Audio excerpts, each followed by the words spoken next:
Nicolas. T'aimes ça quand je fais le petit Oui, ding, j'aime ding, vraiment ding, ça. ding, ding, ding, J'aime ding? ça, les effets sonores. Peux-tu le faire, Nicolas, voir? Ding, ding, ding, ding, ding, ding, ding. Malade, tu vois. Ah, Il est bon, il est bon. Hey, Comment? Nicolas, excuse-moi, Attention, Marc, attention, je commence, le je jeune commence. trifluvien veut te parler. Ben oui, c'est parce qu'à chaque fois, je vois Oui, Nicolas, jeune homme. j'ai une question à lui poser, c'est très important. Oui, c'est Où vrai. est rendue notre production de whisky? En route, sur le bateau. Sur le Ah oui, Non. c'est parfait, merci. Il me demande ça depuis 2 ans. Ouais, mais chaque moi, fois ça que je le m'intéresse vois. aussi. Je suis un gars de breuvage. Non, mais parce que je ne vais jamais faire de whisky de ma vie. Je lui ai J'essaie de dit- le convaincre. Oui, il essaie de me convaincre. Pourquoi pas du whisky?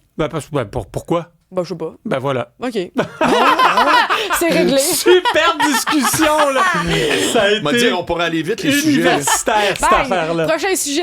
Prochain sujet, j'ai le quiz. J'ai un quiz. Ah, ça, c'est le fun. Combien de personnes proches de vous connaissez qui ont été dans l'espace? Hey, un gros zéro, m'a dit vite de même. Personne. Je vous annonce que vous connaissez 9 milliards de personnes qui ont été dans l'espace. Ah, Nous sommes dans l'espace. c'est une question piège. Non, mais j'ai capoté quand j'ai entendu un balado sur un astrophysicien l'année dernière. Et le journaliste lui avait demandé, est-ce que tu aimerais, toi, si tu avais l'occasion, aller dans l'espace? Puis le physicien du tac au tac, l'astrophysicien du tac au tac a répondu, ben, je suis né dans l'espace et j'habite dans l'espace. Est-ce que j'irai ailleurs dans l'espace? Ça a changé ma vie. Ça a changé ma vie pour de vrai. Nicolas. C'est fou. Non, mais j'aime Donc, t'es ça. pas si seul que ça, Ben, tu pas vois. du tout. Hey, merci. Tu peux même dire à tes futurs enfants. Oui. Hey, hier, j'avais envie de venir, là, parce que je vous écoutais en auto avec T'es votre bien discussion craqué d'enfants. aujourd'hui, là. Mais tant Mais mieux. non, je suis relax. Non, t'es Mais non, mais craqué. parce que le Canada vient de marquer, là, tu sais. Ah OK, ouais. OK, je suis pas fou, là. Il arrive quelque chose dans ta vie, là. Non, mais il y a plein de sujets, puis j'ai juste comme 10 minutes. Fait que là, il faut que. Oui. Ah ouais, là, je Mais hier. sprint. Mais si tu veux 20 minutes, dis-moi là d'avant. Mais hier, vous parliez d'enfants. On Oui. s'entend que je suis le seul Oui. à avoir des enfants ici, là. Oui. Oui. En tout cas, bref, le quiz est fini. Tout le monde capote en ce moment sur l'entrée en bourse Non, Tony attends Truc. une minute, là. Tu nous amènes ses enfants, puis Ben c'est oui. fini. Ben oui. Ah, hier, vous parliez de ses enfants. Ben oui, mais c'était On hier. t'allait T'es arrivé dire, avec une liste de 30 sujets. T'es comme, je voulais juste vous dire Mais ça. c'était hier. Oui, c'était hier. Bon, ben, old news. Mais ça t'a interpellé? Ben, parce que je parlais avec ma radio. Ah, Parce que là, ben, T'aurais c'est voulu ça. être des nôtres et là, t'es content d'être là. Ben, c'est parce que c'est important d'avoir quelqu'un qui a du vécu parental. Ah oui, bon, on en Là, avait on une qui était- s'en venait. Là, tu Ben, peux pas. Mais il y a des phrases, il y a une belle phrase qu'elle a dit. La phrase, parce que j'étais avec Caro, ma tendre épouse, et puis elle a dit la phrase je suis tanné de m'occuper de moi. Oui. Puis tout d'un coup, les deux, nous, on a ri, parce qu'on a dit aujourd'hui, nous, notre rêve, c'est de s'occuper juste de nous. Oui, très Mais fort.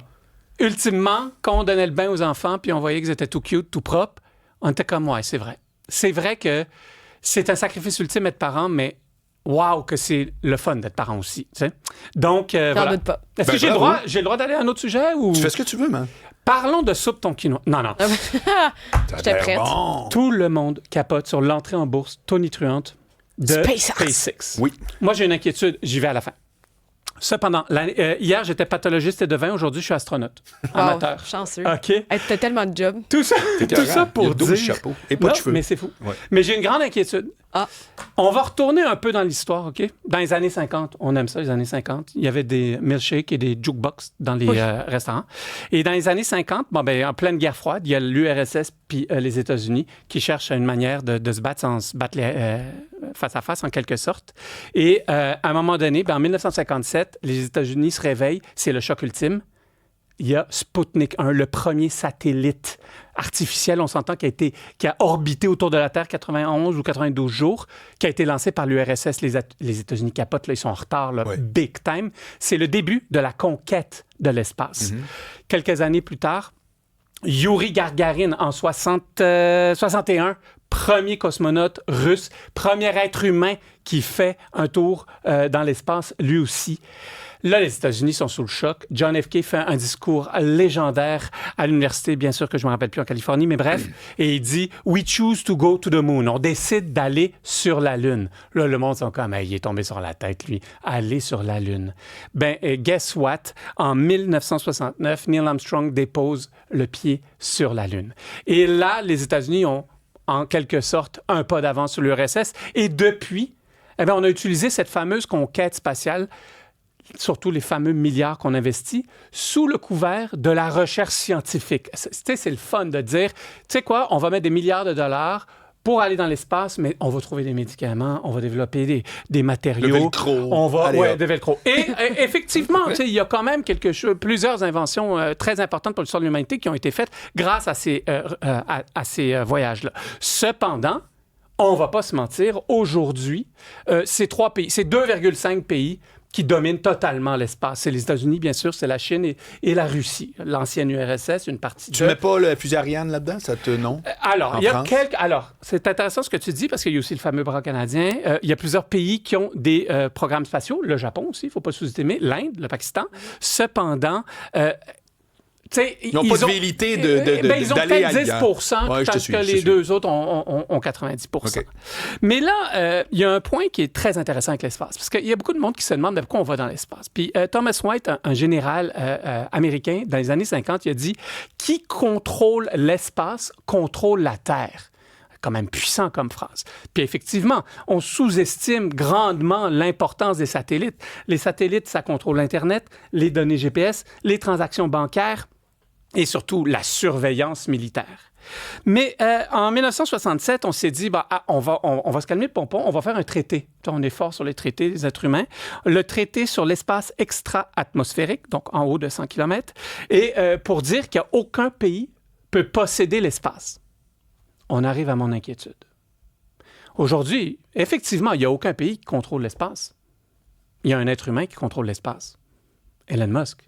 Malheureusement, je vais vous l'annoncer, mais entre Musk, Jeff Bezos, un peu Richard Branson, malheureusement, ces entreprises-là, incluant SpaceX, sont en train de privatiser l'espace. Sous le nez de 9 milliards d'êtres humains qui sont wow, mais qui ne réalisent pas à quel point c'est vrai ce que je dis. Je vous donne un exemple. Une des divisions de SpaceX, c'est Starlink, les fameux satellites de Elon Musk. Vous savez, il y a 15 000 satellites en orbite autour de la Terre.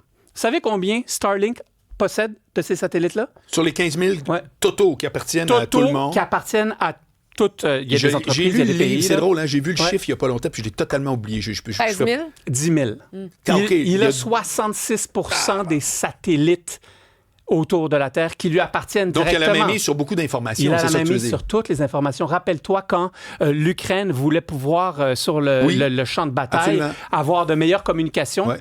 Ils n'ont pas demandé aux États-Unis. Non. Ils n'ont pas demandé au pape. Ils n'ont pas demandé à quiconque. Ils ont demandé à un être humain mortel, Elon Musk. Ouais, privé total. Privé Une total. personne. C'est comme si l'Ukraine t'appelait demain matin et Oui. disait est-ce que je peux apprendre la. On peut savoir ce qu'il fait du Vernois la fin de semaine. Exactement. Ouais. C'est quand même hallucinant. Le problème, deux yeux, en quelque sorte, c'est que ces entreprises-là, c'est qui les finance? C'est toujours le larron de la foire. Hein? C'est comme hier avec Nordvolt. C'est nous. 22 milliards de dollars de contrats dans le prospectus de SpaceX, c'est des agences fédérales. Ouais. 15 milliards, c'est la NASA. Donc là, on est en train de financer largement un entrepreneur privé pour qu'il puisse privatiser littéralement l'espace. Moi, j'ai une grande problématique versus cette situation-là. On s'entend, ça coûte des milliards et des milliards et des milliards. C'est pas tous les marchés qui peuvent le faire. C'est pas tous les entrepreneurs qui peuvent vendre leur salade puis réussir.